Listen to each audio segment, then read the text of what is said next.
Guys আসসালামু আলাইকুম। আমি এই মুহূর্তে রয়েছি আমাদের জামাই জনাব মোহাম্মদ মকবুল হোসেনের অ্যাগ্রো ফার্মে। এখানে এসে আমরা যা দেখতে পেলাম, উনি যেই পরিসর শুরু করেছে, প্রথমে বলেছিল কাকা একটু ছোট করেই করেছি। আসলে আমি আসার পর অনেকটাই অবাক হইলাম যে এইখানে খুবই বড় সাইজের একটি মহিষ আমরা দেখতে পেলাম।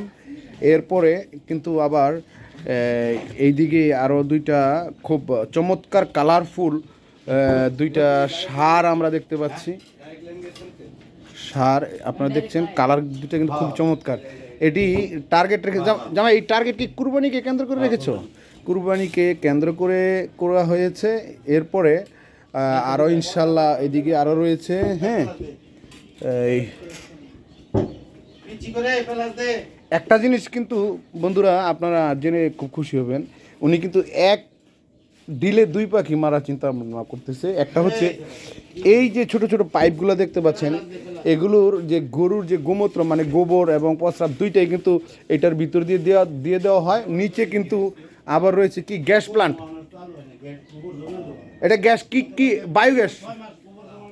ও, মিনিমাম 6 মাস গোবরকে একসাথে জমাট করে তারপরে চালু করার চিন্তা ভাবনা রয়েছে ওনার, যেটা নাকি বায়োগ্যাস বলা হয়।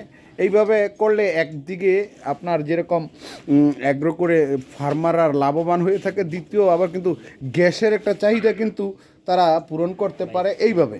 আজ আপনারা যারা ফার্ম করবেন তারা অবশ্যই এই ধরনের প্ল্যানিং নিয়ে কাজ করবেন। নিচেও কিন্তু তার খুব সুন্দর সিস্টেম রয়েছে, নিচেও কিন্তু আবার কিছু গরু আরও আনার চিন্তা ভাবনা তার রয়েছে। ধন্যবাদ, ভালো থাকবেন, আসসালামু আলাইকুম।